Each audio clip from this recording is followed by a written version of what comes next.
Welcome to the eCommerce Profits Podcast, where we feature top founders and experts in the e-commerce industry and take an in-depth look at the struggles and successes in growing e-commerce brands profitably. Hey guys, Josh Chin here. I'm the host of the eCommerce Profits Podcast, where we feature top experts, founders, and entrepreneurs in the e-commerce industry, and we go behind the scenes of the struggles and successes in growing a brand. Now, this episode is brought to you by Chronos.agency. If you run a direct-to-consumer e-com brand that is ready to scale and to double your customer lifetime value through retention marketing, Chronos is your company. We've helped hundreds of brands scale profits with email, SMS, and mobile push, getting an average of 3,500% ROI from our efforts. We worked with brands like Truly Beauty, Elias Skin, and Dr. Living Good, and many more. Now, the next step is to email us at sales@chronos.agency, or you can go to chronos.agency to learn more. Today's guest is Ryan Smith. He's the head of partnerships at Emotive, a company that is dedicated to scaling emotionally intelligent relationships for e-commerce brands. They're a mobile messaging platform that uses a combination of AI and human assistance, and they reap an industry-leading engagement of over 60% response rates on their SMSes for hundreds of leading online retailers. So we have Ryan here to speak with us today and kind of sharing what they have done differently and what gave them such an incredible result for the brands they work with. Ryan, welcome to the show. Thanks for having me on, Josh. Excited to be here today. So let's get started with kind of a deeper kind of dive into what Emotive is all about and what makes Emotive so successful. Yeah, so the whole idea behind Emotive is bringing a true human component to an e-commerce brand store. Essentially trying to replicate that brick and mortar experience that customers used to have when they would walk into a store, but bring that to your online presence. And we do that all through transactional conversational SMS messages. And what really makes us different is the ability to have those scalable two-way conversations with prospects and the brand itself. So you can ask layering questions, learn more about the customer, and be able to make like dynamic product recommendations, improve the overall LTV and the relationship with that prospect, but using not only AI, as you mentioned before, but a human component as well. So there's always that human verified response that's going to be sent out to the customers that you're working with. Now, top of mind question for I think most people listening, and for myself as well. It seems like we're taking a step back from technology by involving humans into a picture, and it sounds like it's difficult to scale. Why introduce humans into a picture in kind of typing of responses versus just relying on automations alone? So it's a bit of a misconception the way that Emotive works. We are still leveraging like all the technology that's at our fingertips today. That AI component is instrumental to our ability to be able to route appropriate conversations, be able to drive the most appropriate responses to consumers, and drive like a quick response as well at the end of the day. But what we've noticed, what our founders saw within the space when you're truly using just an AI-driven chatbot or something along those lines, is that it doesn't feel that human. And you're just replying, hey, reply 1, 2, 3, or 4, or reply with this specific keyword to get this type of response. But if you go outside those parameters, then you have a clunky experience where all of a sudden it's going to get routed to a support channel. You have to wait longer for that person to get back to you. It could be a day, 24 hours, 48 hours. But when we decided to leverage the combination of AI with a human team on our side, we've been able to still deliver that human-to-human interaction at the speed that you would expect with technology that is at your fingertips right now. So that's really where we've tried to lead things. And that's why we're adding that human component. But also, we want to make sure that customers feel like they're actually interacting with the brand themselves, what they should. You don't want to be that brand that's like everybody else, just solely using email, solely running ads. You want to be able to have a way to interact with your customers in a real time to build out that true like loyalty, build out a community, people that actually want to engage with you. And that's what ultimately leads to those like higher conversion rates that we see, but also those longer term relationships with people that continue to come back to your brand and buy again. So that's kind of where we've kind of led with this initial product that we launched. Right. Interesting. So it sounds like Emotive is optimizing for human first customer experience, just optimizing for good customer experience. And that's just a path that you chose to take. And it's proven to be really, really effective. Exactly. And what we really specialize in is more of like that top of funnel relationship with brands and their consumers. It's more about like learning as much about them as possible in a short period of time. What interests do they have? What sizes do they have? So you can use all that relevant data in future messaging. But we've also found great ways, and a lot of our customers have found amazing ways to leverage our product to also carry that conversation post-purchase or in an abandoned checkout situation where bringing that human element into play can help you get more reviews, get more, repeat visitors, and also try to like recover a lot of those abandoned carts as well. When that human's reaching out and saying, "Hey, I noticed you left something in your cart," instead of asking right away, or what your traditional approach might be is, "Hey, you left something in your cart. Here's a 15% off code to come back." Maybe we can ask them if there's something wrong. Did you miss something before actually offering that coupon code? Yep. It's interesting you say that, because part of the shift that I'm seeing in the retention and own marketing e-commerce space is that zero party and first party data is going to be king. Post kind of the open rates mess that we see with iOS 15, not being able to see open rates anymore, and post cookies in the near future. Zero party data or stuff that people actually give you, like information that people give you, and first party data is going to be incredibly important. But my question is, if it's such like a top funnel thing, how do you gain trust quickly to a point where people are giving you information that you need in that way? Does it make sense? Yeah, if I understand your question correctly, I mean, when it comes to at least initially giving the phone number, we can kind of start at the very top there. Yeah. It does kind of come down to how you're going to treat that channel specifically. Like most consumers that go to a website, when a pop-up triggers and says, "Hey, get 10% off, give us your email address," they're pretty welcome to do that. And the open rates kind of show for themselves. If you're doing great with email, you get 30, maybe 35% open rate. But a lot of people just don't even check their inboxes. And now with the way that Gmail kind of operates, you can kind of suss out, personal emails versus spam versus, promotional emails. So you just don't really get that open rate initially. But when you're trying to target someone on such a personal channel where I text my parents, I text my, fiance, I text all these significant people in my life, but do I very often text brands? Not so much. But that's because I don't want the same experience I would get through email on a personal channel like SMS. So it's all about really separating. These are VIP customers. These are people that are truly engaged, truly interested. So there's already a higher chance they're going to buy from you if they're willing to give that type of information out. So when it comes to capturing email and phone number, you want to make sure that you treat that SMS list as a VIP list. They're going to get exclusive offers, exclusive updates when they join that.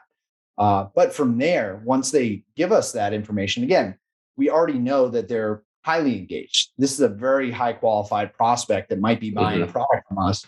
So we're already kind of gotten the open door to ask them some more relevant questions. In our Emotive example, we may actually ask questions like, "Hey, thanks for coming to this hair care brand. We have a question for you. What type of hair do you have? Are you a brunette? Are you a blonde, et cetera?" You start to ask those layering questions just like you would do in a sales conversation. And slowly you can peel back all those layers and understand this customer a lot better. And as you mentioned before, getting that zero party data is so important to be able to recommend those right products and continue that relationship moving forward. So hopefully that kind of answers your question. Yeah. It does. So it's kind of getting that entry point, getting that phone number, and then treating that person like a human being and having a human conversation. What do you do after that, about like when you have information like size, hair type, skin condition, all these really, really critical opportunities for segmentation? What do you do next? What happens on the back end? Yeah, in the context of Emotive, it usually leads to a very personalized product recommendation right out of the gate. So if we know their skin type or their hair type and any other qualifying questions, we can probably recommend them a very specific product, at least, or at the very least, drive them to a collection page. And again, we're just trying to facilitate that journey because you go to any new website, it can be a little overwhelming. A lot of brands do a great job of laying out their website as a very user friendly experience. But if Mm, you have hundreds of SKUs, thousands of SKUs, sometimes it is beneficial just to drive someone directly to that collection page. It's going to help their journey a little bit more instead of bouncing off the website so quickly. But beyond that, once we have that information about the customer and we're helping drive that initial conversion, now they're in that bucket where we can truly target them in a more personalized way. Especially like this time of year, we got flash sales that are going to be going on with Black Friday, Cyber Monday. People are rolling out new product launches. If we have some of that information that's relevant about this new, hair care product that we have coming out, we can now mhm. segment our audience and send them a very personalized message. Even if they didn't purchase that first time, it shows that we actually know who they are. We know what they're interested in. They give us that second at bat to actually convert that customer for the first time. So really Mm. leveraging all that data can be getting that first conversion or even that second conversion, but again, delighting them beyond that throughout their entire journey with this specific brand. What are some examples or case studies that you could share of brands that have done it right, that have used the capabilities that Emotive brings to the table to a new height? Now, as we speak, Black Friday is just around the corner. So, what are some ideas that you could share with brands? Yeah. So just to hit on your first question there, the first part of this around like successful case studies. Again, I don't want to name any specific brands that we work with, but what I will say is some of the verticals we work very well with, like cosmetics, have seen great applications of our SMS platform. More specifically around that top of funnel experience where someone first opts in to receive SMS notifications. They may be getting a specific coupon code, like a 10% just to get their foot in the door. But right away, they're starting off a conversation with that consumer to say, hey, thanks for signing up for our VIP list. Here's your coupon code. But we had a question for you. What type of, skin do you have? Do you have wrinkly skin, Mm, oily skin, dry skin? And right out of the gates, they're starting to learn more about that customer. And what they're seeing is, they can easily lead this customer down a pathway to recommend a very specific product out of their SKU that's going to help with their specific problem they're focusing on. So it gives them a great experience out of the gates that this brand actually is looking to learn more about them, help them drive them to the right product and make that buying decision much easier. But what they're yeah. seeing out of that is a 15 to 20% conversion rate versus more of those traditional one-way blasts that a lot of people do with SMS. You might get Mm, a 5 to 10% conversion rate, but yeah. that 15 to 20% conversion rate off of a conversation is really helping these brands grow very quickly. So Right. that's as far as like a case study or a use case that we'll see Yeah. frequently. There's plenty others that we can dive into if that makes sense. But as far as Black Friday, Cyber Hmm. Monday goes, couple of things. One, if you're listening to this now, this information's a little bit more for next year, but Yeah. start growing your list as soon as possible, both SMS and email. You should be focusing on that in September. That's like that Hmm. time to be paying as many, running your ads, driving as much traffic to the website, growing that list now, because that's free people you can start to reach out to right when Black Friday, Cyber Monday comes to hit. Mm, And Josh, I know you're like very familiar with this being on the agency side with the services, but when it comes to paid media, it's so expensive now yeah. around the time of year. Your, ROAS on ads is going to be going down into the basement really quickly, right? Oh, yeah. So growing that list early and converting as many people to an own channel first is the number one step to having a successful Black Friday, Cyber Monday, in my opinion. Um, as far as like some of the tips and strategies when it comes to Black Friday, Cyber Monday specifically. So we're coming up to the week of Black Friday, Cyber Monday. We want to have a good a sale period. We're expecting 30% of our annual revenue coming in through this weekend alone, or whatever it might be for these brands. Hmm. What you need to do is again treat SMS and email very differently. Yeah. Email will be for more of those generic promotions leading up to Black Friday, Cyber Monday. You'll be sending out those promotions about we have 25% off site wide or whatever those specific deals are, that buy one, get one free offer. But when that Black Friday actually hits, that's that time that you can really leverage SMS to boost those sales numbers, because the open rate with SMS is going to be, roughly 99%. All those consumers are pretty much going to see that message. And that's where you can hit them with that extra promotion. Hey, we have this flash sale for our VIP list only. You get 30% off instead of 20% off site wide. And really just showing them that, hey, because you joined this channel, you're getting these exclusive offers. This is part of the perk of it. And this is why you want to continue to work with us and try to buy with us. But it's also kind of like that Hail Mary you can throw at the end of the season. Yeah. You're behind a little bit on your numbers. You want to boost that up. We've seen customers that send out those last minute SMS promotions for a 1-day sale to really ramp up their numbers at the end of the day. Makes sense. And on the human touch aspect, like post purchase, I think I've been a Whoop member for about a year now. Like it's basically a fitness tracker for health, sleep. That's next on my list and all that stuff. Yeah, it's great. I love it. I've been a member for a year and counting now. And I recently had an issue with kind of traveling across time zones. I traveled from LA to Singapore, and my kind of data got screwed up because obviously I'm moving forward in time.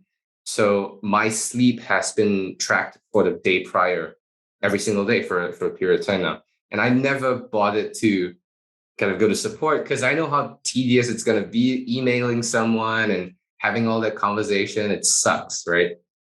But what ended up happening is I realized that there is a little icon in the app itself that allowed me to initiate a conversation that starts off with kind of a filtering process of what's your issue, what are you trying to fix, what's the problem that you're facing, kind of really generic and kind of narrowing it down to the right department.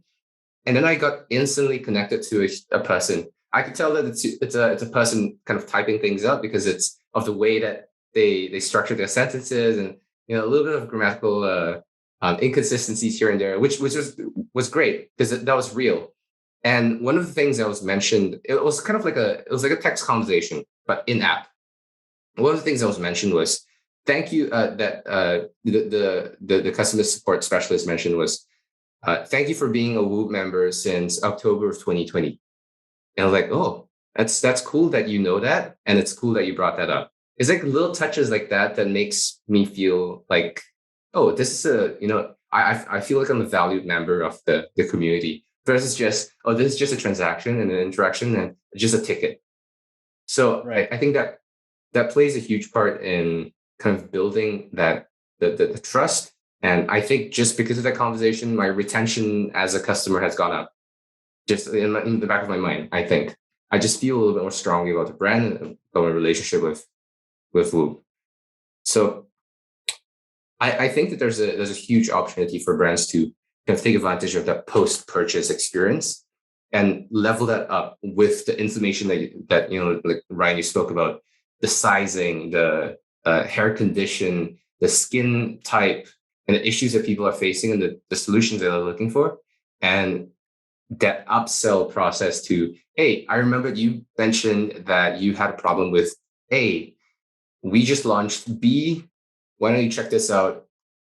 By the way, I hooked you up with a 10% off code in your checkout page. So just click through and you get a discount. Just by doing that, I think it's going to be a game changer.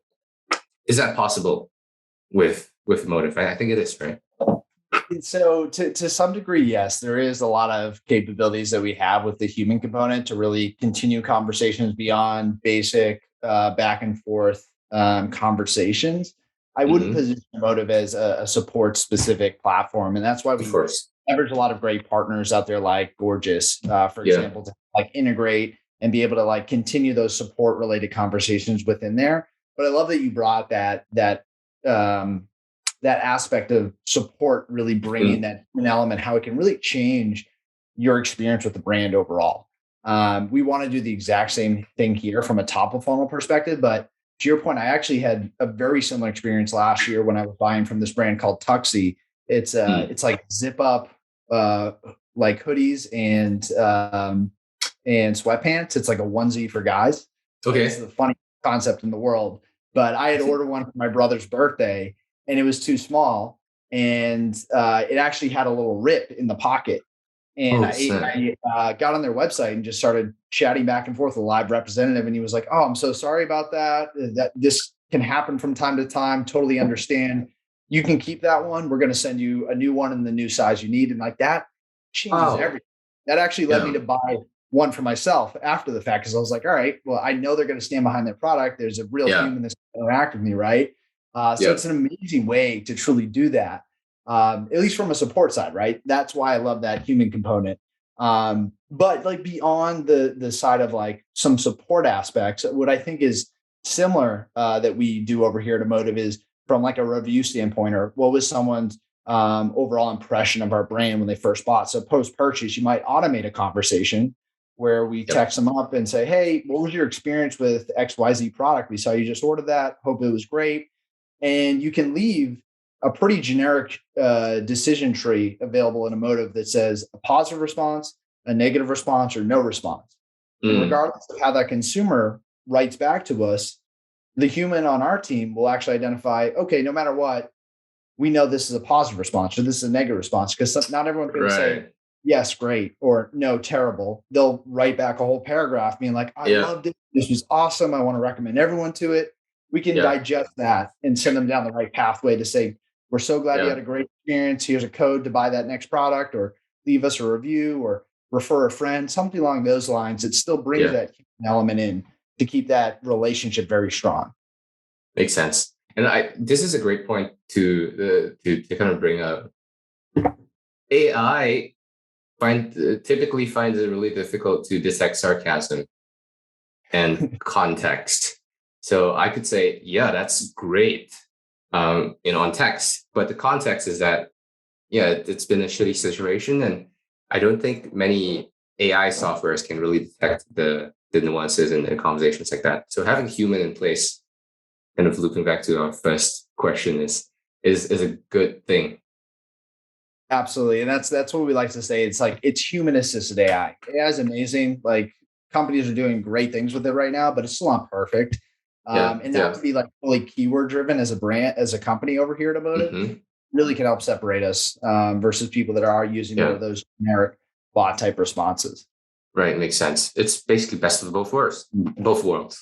Um, what uh, what's your advice for ecom brands that are kind of picking up speed and scaling and seeing the next kind of frontier of their growth, when it relates to SMS marketing and own marketing? What do you think more people should do? Yeah, I mean, I think own marketing is the number one thing that everyone should focus on. That too many newer brands are just so Hmm. focused on, again, buying all their visitors to their website, and they don't truly understand how powerful these own channels like email, SMS, and there's going to be more own channels that are going to come out in the near future as well. Yeah. But one good thing to always think about is, if you got kicked off of Facebook tomorrow, Hmm. where would you go to continue to grow your business? And that's when people really need to stop and think, oh, I really Mm. should be focused on right out of the gates, building up my email and my SMS list, bringing Yep. more people to own channels that are truly mine, that I can market to them however I want, whenever I want, and not worry about a third party that suppresses me or blocks me or completely shuts down my following. So that's the biggest mistake that brands make. And that would be my top advice for anybody out there. So definitely focus on building up those own channels. The only other part of that would be, again, as I mentioned before in this episode, treating those different channels differently. You should Mm. not go and subscribe to email and SMS and expect the exact same messages. Otherwise, what's the Right. point? How would I give you my phone number if I can just check my inbox for the same messages, right? Yeah. Uh, Yeah. so really focus on personalizing those different channels so that you can show customers and truly drive more engagement that way. Because if you have someone that's on your SMS list that opens every email or every SMS, every text message, clicks on every link, you know how Mm. much more valuable that person is that opens So up one much. email every month. Yeah. Exactly. And what I understand of Emotive is that now you can take all that information, feed that back into your other channels on email, on Facebook, and you can retarget and create lookalike audiences around people who are engaged on SMS. Correct me if I'm wrong. So that's essentially where this whole industry is heading. I think in the very near future, we will live in a space where all of your data can be aggregated in one place. And you can say, hey, if this person opens this email or doesn't open this email, then send them this text message and really be able to build every single channel off of each other. We're very close to that right now, where you can definitely figure out, hey, what's my open rate on email? What's my open rate on SMS? Who's not opening email? Should I try just SMS with this customer? We're definitely already at that point where we can strategize and take some of our different own channels, combine them together, and figure out what's the best strategy to get the most out of every customer we have. But I think we're still a little bit of ways out before we can truly have a fully integrated experience across every single own channel. Gotcha. You mentioned Tuxi, right? Tuxi? Yeah. What are some other brands that you're a fan of that you feel are doing it right with SMS and own marketing? Yeah. So I think my favorite one that I recommend everyone just check out is Native Deodorant. They do an amazing job. They're a killer brand. I only use their deodorant and their body wash at this point, so they definitely have me fully hooked in. So they've done a great job. But I actually follow both I'm on their email list and their SMS list, so I get all their notifications on both sides. And they just do an amazing job with their content. It's always relevant. They keep things new. They keep things very personalized, and I love every step of that way. And what they do great about SMS is they don't hammer me with it. I don't get an SMS message every month or every week, but I do probably get at least one a month. And there's probably a special promotion I get through SMS as well that usually leads me to buy. And despite with COVID, I don't use deodorant as much as I used to when I was in an office setting. I still will re-up all the time. I have about 6 cans of deodorant sitting in my bedroom right now because it makes so well. So they're an awesome brand that you should definitely, if you're an e-commerce brand or if you're an agency, whoever you are out there, you're trying to learn more about marketing, especially from an own channel, they're a great one to subscribe to. The other one that I really like is Chubbies, which I think a lot of people are familiar with now. They like the bathing suits or kind of like, I don't know, I don't want to misquote their mission, but more of like that bro type of apparel. And what I just love about them is they're unique, they're funny, and everything they put out there on social media and on their like email list, it always catches my attention and always is worth a read. So I think just doing certain things like that, know your niche, and tailor content that's going to actually make them want to read it beyond just buying. If I want to read it, there's a good chance I'm going to go to the website and maybe make a buy anyways. So that's those are some of the brands that I really like, and I think some people should definitely check out if they're looking to get a little bit of who's doing it right. Absolutely, I'm definitely a big fan of both of them as well. Ryan, thank you so much for your time. What's the best way to connect with you? Yeah, the best way to connect with me is just right on LinkedIn. I'm super responsive from there. Anyone can reach out to me. That's how you met me, Josh. But yeah, you can just find me on LinkedIn. I work at Emotive. I'm the head of partnerships there. It's pretty easy to search me up pretty quickly. And I'm always open to connect with people. My social media channels, I'm going to keep pretty private though. So that's the only way you can find me. Perfect. LinkedIn, and it's emotive.io, guys. It's EMOTIDE.io. Ryan, thank you so much for your time. Appreciate it. Yeah, thanks for having me on, Josh. This is great. Thanks for listening to the E-commerce Profits Podcast. We'll see you again next time, and be sure to click subscribe to get notified of future episodes.